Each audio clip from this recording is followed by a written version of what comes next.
semuanya. Iya. Dan selalu sehat walafiat. Perkenalkan, saya Muhammad Rehan Aga Tabani sebagai host dan saya Muhammad Zaki Rahman sebagai moderator pada acara talk show kali ini dengan tema Sengketa Pulau Sipadan dan Lingitan oleh negara Indonesia dan Malaysia. Boleh tepuk tangan bersama.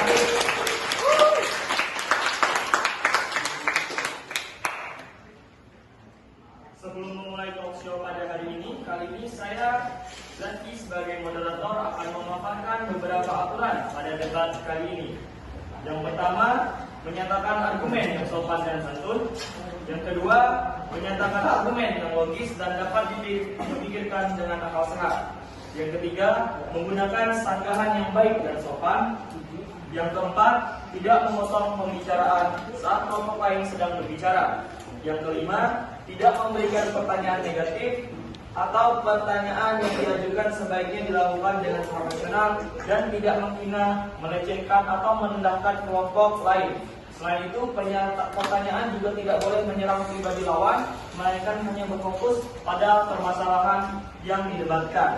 Yang keenam, setiap pihak memiliki hak untuk memberikan pendapatnya selama waktu 3 menit. Yang ketujuh, setiap pihak berhak untuk menyanggah pertanyaan kepada pihak lawan selama 2 menit. Baik, sebelum kita memulai talk show kali ini, saya akan memaparkan kronologi sengketa Sipadan dan Lingitan.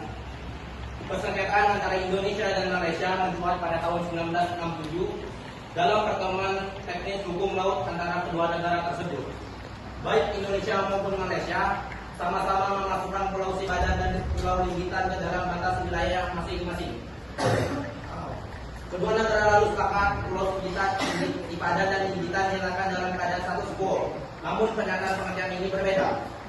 Indonesia mengartikan bahwa status quo berarti Sipadan dan Lingitan tidak boleh ditempati atau diduduki sampai persoalan atas kepemilikan dua pulau itu selesai. Sedangkan Malaysia memahami status quo sebagai tetap berada di bawah pemerintahannya sampai persengketaan selesai. Malaysia pun membangun resort pariwisata baru yang dikelola oleh pihak swasta di pulau sengketa tersebut. Pembangunan resort di pulau yang tengah menjadi sengketa itu menjadi sorotan. Pengusaha Malaysia telah menambah jumlah penginapan menjadi hampir 20 buah. Dari jumlahnya, fasilitas pariwisata itu memang belum bisa disebut memadai. Tetapi pemerintah Indonesia juga merasa memiliki pulau-pulau itu. Kemudian segera mengirim protes ke Kuala Lumpur meminta agar pembangunan di sana dihentikan. Alasannya, karena Sipadan dan Lingitan itu masih dalam sengketa dan belum diputus siapa pemiliknya. Indonesia memulai ngotot agar sengketa Pulau Sipadan dan Lingitan diselesaikan di Dewan Tinggi ASEAN. Namun Malaysia menolak dengan alasan negeri jiran itu juga tengah bersengketa dengan negara-negara lain soal batasannya. Pada 1991, Malaysia menempatkan pasukan polisi hutan atau setara BRIMOB untuk wilayah Indonesia, melakukan pengusiran warga negara Indonesia serta memihak pihak Indonesia untuk mencabut klaim atas kedua pulau tersebut. Dalam kunjungannya ke Kuala Lumpur pada tanggal 7 Oktober 1996, Presiden Soeharto akhirnya menyetujui usulan PM Malaysia Mahathir Mohamad tersebut untuk membawa kasus tersebut ke Mahkamah Internasional. Kesepakatan final dan dealing itu akhirnya ditandatangani pada 31 Mei 1997. Baiklah, tadi yang sudah dibacakan oleh rekan saya sejarah singkat mengenai sengketa Pulau Lingitan dan Sipadan. Baiklah, kita akan masuk ke dalam acara inti. Di samping saya ada tim Indonesia dan juga ada tim Malaysia. Pada dua tim ini akan saling memberikan tanggapan dan saling akan memberikan statement. Kesempatan pertama kita mulai dari tim Indonesia. Silakan untuk memberikan statementnya terlebih dahulu. Waktu 3 menit dimulai jika Anda mulai berbicara. Silakan kepada tim Indonesia untuk memberikan statementnya. Perkenalkan, nama saya Karula Sepatu Semoga. Saya di bagian pro jadi saya berdiri di sini untuk memperjuangkan kepentingan Indonesia dalam sengketa blok Angkalan dalam wilayah Indonesia. Argumentasi pertama yang akan saya sampaikan hukum dan sejarah. Blok Ambalat berada dalam zona ekonomi eksklusif atau ZEE Indonesia sesuai dengan Konvensi Hukum Laut PBB UNCLOS. Berdasarkan UNCLOS, Indonesia memiliki hak eksklusif untuk mengeksplorasi dan mengeksploitasi sumber daya alam di ZEE. Sejak dulu, peta-peta resmi Indonesia telah menunjukkan bahwa Blok Ambalat adalah bagian dari wilayah Indonesia. Selain itu, Indonesia telah secara aktif dan konsisten mengelola dan mempertahankan wilayah ini yang menguatkan klaim kedaulatan kita. Pada pasal 47 UNCLOS tahun 1982, yaitu Konvensi Hukum Laut PBB 1982, Indonesia merupakan negara yang menarik garis-garis pangkal lurus Nusantara yang menghubungkan titik-titik luar dari pulau-pulau terluar negara Nusantara Indonesia dengan Deklarasi Juanda pada tanggal 13 Desember. Dan argumentasi kedua,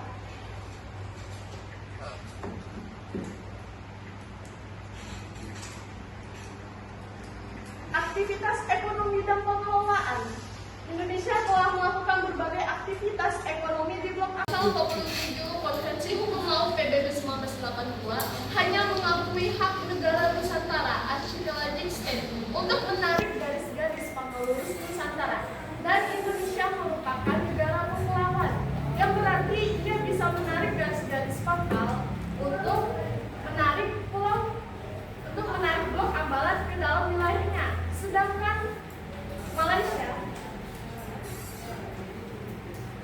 Malaysia bukan merupakan negara kepulauan yang bisa langsung menarik garis kepulauan.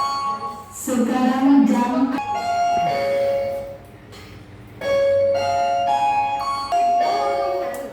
Ya.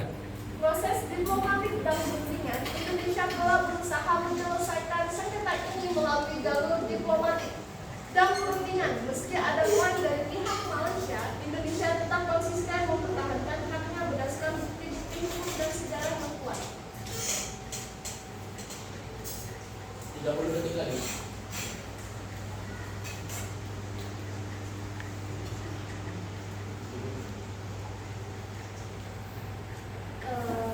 Kesimpulan yang saya ambil berdasarkan hukum internasional, sejarah, aktivitas ekonomi, dan prinsip kedaulatan, jelas bahwa Blok Ambalat adalah bagian dari yang sah dari Indonesia.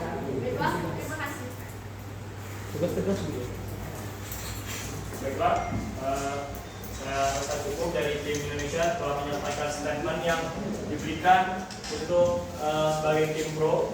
Baiklah, setelah ini dari tim Malaysia akan menyampaikan pendapatnya atau tanggapannya sebagai tim kontra mengenai statement yang telah disampaikan oleh tim Indonesia.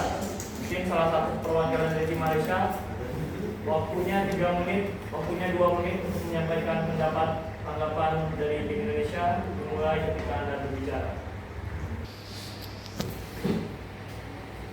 Klaim Malaysia terhadap Blok Ambalat terhadap Indonesia berawal dari perbedaan persepsi antara kedua negara tentang posisi blok tersebut. Berikut beberapa argumen yang dibangun Malaysia dalam klaim terhadap Blok Ambalat. Pertama, penggunaan peta wilayah Malaysia tahun 1979. Malaysia menggunakan peta wilayah tahun 1979. Dia menarik garis pangkal lurus untuk menentukan batas maritim. Metode ini dianggap kontroversial karena tidak sesuai dengan Konvensi Hukum Laut UNCLOS 1982 yang hanya boleh digunakan oleh negara kepulauan, bukan negara pantai seperti Malaysia. Yang kedua, mengacu pada keputusan Mahkamah Internasional. Malaysia juga mengacu pada keputusan Mahkamah Internasional nomor 12 tahun 2002 yang memutuskan Pulau Sipadan dan Pulau Gigitan menjadi hak milik Malaysia.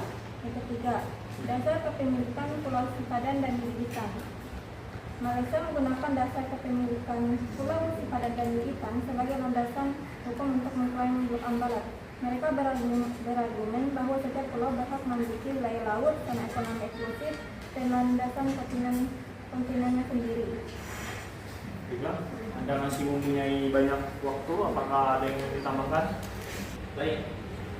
Kemudian untuk tim kubu Indonesia, silakan memberikan tanggapannya atas tambahan dari tim Malaysia.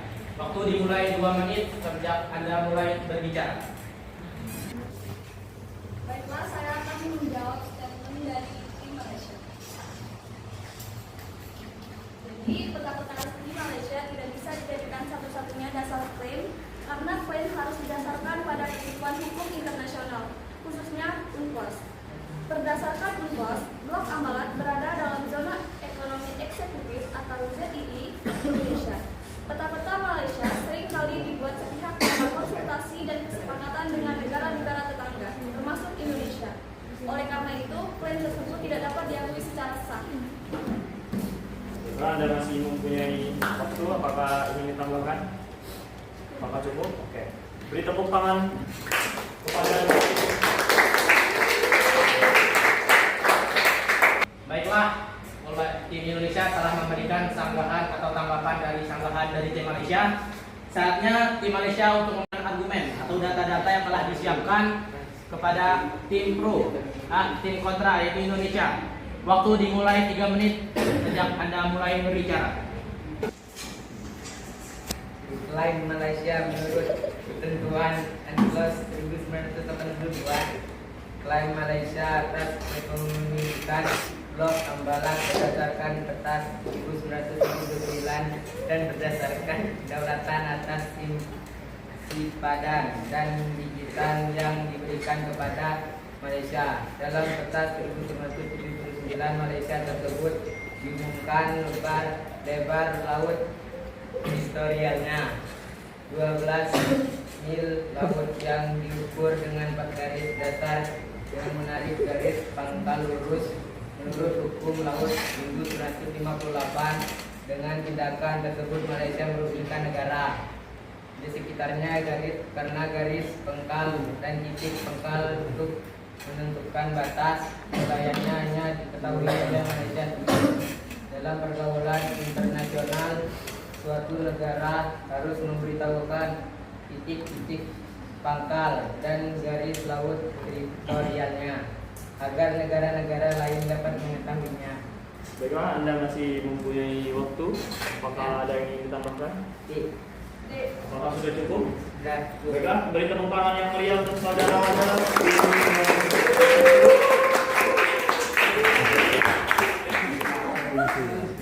Baiklah, untuk tim Indonesia silakan memberikan sanggahannya.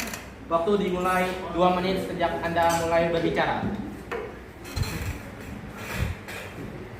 Saya akan menanggapi statement dari tim Malaysia. Penentuan garis pangkal dan prinsip maritim harus sesuai dengan ketentuan UNCLOS. Indonesia telah menetapkan garis pangkal dan zona ekonomi eksklusif yang sesuai dengan ketentuan ini. Dan klaim atas Blok Ambalat didasarkan pada prinsip-prinsip yang diakui secara internasional. Indonesia memiliki banyak dukungan dari berbagai ahli hukum internasional yang mengakui keabsahan klaim kita atas Blok Ambalat. Para pakar ini berdasarkan bukti-bukti dan hukum yang berlaku menyatakan bahwa posisi Indonesia dalam sengketa ini kuat dan sah. Dukungan internasional ini memperkuat argumen bahwa Blok Ambalat secara hukum adalah milik Indonesia.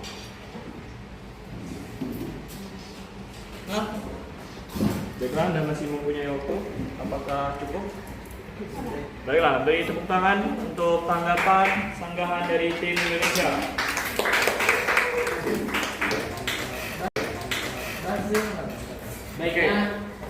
Baiklah, kita dengarkan tanggapan dari sanggahan tim Malaysia. Waktu dimulai 2 menit sejak Anda mulai berbicara.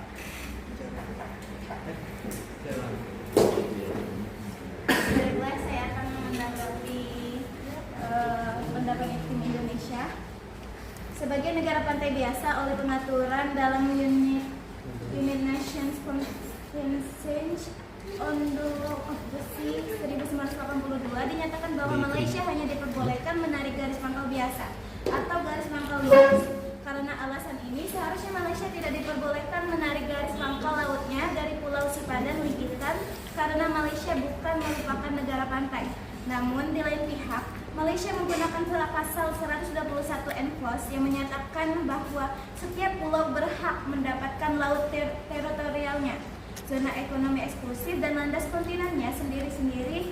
Hal ini dapat dibenarkan, namun dalam penetapan landas kontinen antar negara juga harus memperhatikan apakah daratan dasar laut itu merupakan kelanjutan tanah sebelumnya, tanah di atasnya, sehingga itu merupakan daerah landas kontinen suatu negara, dan juga harus diperhatikan perjanjian batas landas kontinen yang telah ditetapkan oleh Indonesia dan Malaysia.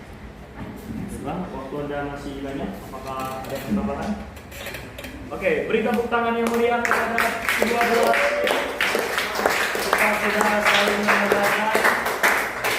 Untuk saudara-saudara, kita sudah saling mendengarkan tanggapan serta para statement antara kedua tim dari tim Indonesia dan tim Malaysia. Baiklah, untuk audiens dipersilakan untuk menanya. Kepada audiens, silakan untuk memberikan pertanyaan-pertanyaan kepada masing-masing tim. Perkenalkan, nama saya Sahadlahdi. Saya ingin menanyakan pertanyaan kepada pihak Indonesia. Menurut Anda, apa yang membuat negara Malaysia salah dalam mengukur batas wilayahnya sendiri? Baiklah, terima kasih untuk pertanyaan dari Akaya. Baiklah, tim Indonesia kami beri waktu 1 menit untuk menanggapi pertanyaan tersebut. Waktu 1 menit dimulai ketika Anda berbicara. Woi, Audiens tenang. kalau tenang para audiens. Sengketa blok pembalas antara Indonesia dan Malaysia terjadi karena klaim kedua negara atas wilayah yang sama. Salah satu penyebab Malaysia dianggap salah dalam mengukur batas wilayahnya adalah kemungkinan kesalahan dalam menafsirkan atau menerapkan perjanjian maritim yang ada, seperti Konvensi Hukum Laut PBB. Kesalahpahaman atau penafsiran yang berbeda atas peta. Terima kasih untuk tim Indonesia telah memberikan jawaban atas pertanyaan dari audiens. Baiklah, kami mengizinkan kembali untuk para audiens untuk bertanya kepada tim Malaysia. Waktu 1 menit. Kami persilakan ketika Anda mulai berbicara. Perkenalkan, saya Rizky Ridani. Di sini saya akan melanjutkan pertanyaan kepada pihak Malaysia. Mengapa pihak Anda selalu mengagungkan peta buatan Anda sendiri, padahal belum disahkan secara resmi oleh UNCLOS? Terima kasih. Izinkan saya dari tim Malaysia akan menjawab pertanyaan dari audiens. Yang pertama, pertanyaannya mengapa Malaysia mengagungkan peta pada tahun 1979. Yang pertama, bahwa peta ini semenjak 1979 secara konsisten telah digunakan dalam berbagai forum-forum internasional dan pertemuan internasional yang kemudian yang sudah sering digunakan di PBB ataupun forum-forum lainnya.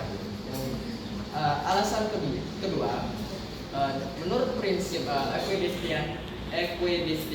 equidistance line, yang dimana prinsip ini digunakan untuk menarik garis perbatasan antara dua negara yang berdekatan atau berseberangan.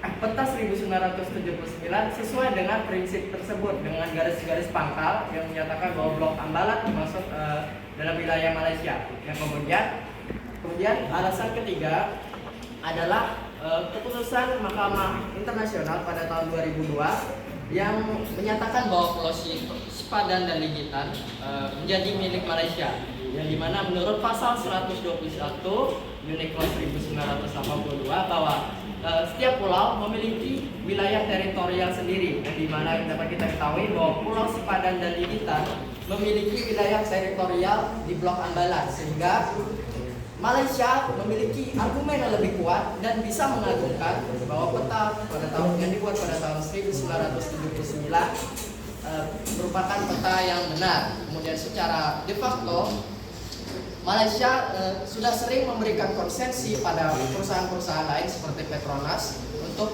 memberikan konsensi berupa izin eksplorasi dan eksploitasi sumber daya alam pada blok Ambalat, sehingga secara de facto Malaysia sebenarnya memiliki argumen kuat tentang peta 1979 bahwa blok Ambalat berada di wilayah Malaysia. Kemudian alasan kedua bahwa militer TNI Tentara Angkatan Laut Malaysia sudah sering berpatroli secara konsisten pada blok Ambalat dan juga Angkatan Militer Malaysia memiliki peralatan dan teknologi militer yang lebih baik dari Indonesia, sehingga secara de facto mereka memiliki kelayakan lebih untuk mengurus dan lebih layak untuk memiliki blok Ambalat. Ya, itu alasan-alasan secara de facto dan de jure mengapa Peta 1979 merupakan peta yang benar dan Malaysia boleh melakukan peta tersebut. Ya, terima kasih. Oke, beri tepuk tangan yang Ya, terima kasih. Oke, beri tepuk tangan yang meriah kepada tim Malaysia. Baiklah, oleh tim Malaysia telah memberikan jawabannya. Dan untuk audiens, apakah ada yang ingin ditanyakan lagi? Pak, kepada audiens silakan bertanya. Perkenalkan, nama saya Najwa Firdaus dari tim audiens. Izinkan saya memberi pertanyaan kepada tim Malaysia. Misalkan seluruh bagian dari blok Ambalat ternyata berhasil direbut total oleh negara kalian sendiri, yaitu Indonesia. Sebagai sudut pandang Malaysia, apa yang akan kalian lakukan jika hal itu benar terjadi? Apakah akan ada sebuah timba balik atau blok Ambalat tersebut akan sepenuhnya diikhlaskan dan peristiwa sengketa pun berakhir? Berikan alasan kenapa kalian melakukan hal tersebut. Terima kasih. Baiklah, terima kasih untuk audiens yang sudah memberikan pertanyaan. Kepada tim Malaysia, kami memberikan waktu 1 menit untuk menjawab pertanyaan dari audiens. Dimulai ketika Anda berbicara. Saya ingin menjawab pertanyaan dari audiens. Bagaimana tanggapan jika Indonesia merebut wilayah blok Ambalat? Bagaimana dulu metodenya? Jika menggunakan metode kekerasan, maka secara hukum internasional, apalagi sekarang kita punya perjanjian di ASEAN dan PBB, maka perebutan pengambilan secara paksa tersebut tidak sah, dan di mana Malaysia dapat mengajukan hal ini pada mahkamah di ASEAN maupun mahkamah internasional. Namun apabila pengambilan ini melalui jalur damai dan jalur sah, maka Malaysia mungkin akan berlapang dada. Ya, terima kasih. Oke, baiklah, beri tepuk tangan yang meriah untuk tim Malaysia. Baiklah, mari kita dengarkan kesimpulan dari tim Notoland. Tim Notoland, silakan memberikan kesimpulan. Mohon izin kepada rekan-rekan tim Indonesia dan tim Malaysia. Di sini saya akan mengutarakan sebenarnya, yaitu poin Malaysia atas Ambalat waktu menuai protes negara-negara tetangga. Konflik blok Ambalat semakin mencapai eskalasi. Malaysia terlibat beberapa kali pelanggaran kedaulatan wilayah NKRI. Kemudian Indonesia tetap berpegang pada aturan UNCLOS yang menentukan bahwa batas landas kontinen dihitung sejauh 200 mil laut dari garis pangkal. UNCLOS pasal 76 dan zona ekonomi eksklusif suatu negara juga dibuka sebesar 200 mil laut. UNCLOS pasal 57. Indonesia dalam kasus Ambalat tetap berpegang pada posisinya yang memasukkan Ambalat sebagai wilayah Indonesia. Ambalat merupakan kelanjutan alamiah dari lempeng benua Kalimantan. Kemudian sengketa wilayah Ambalat merupakan konflik teritorial antara Indonesia dan Malaysia. Konflik Ambalat dipicu dalam kasus Ambalat tetap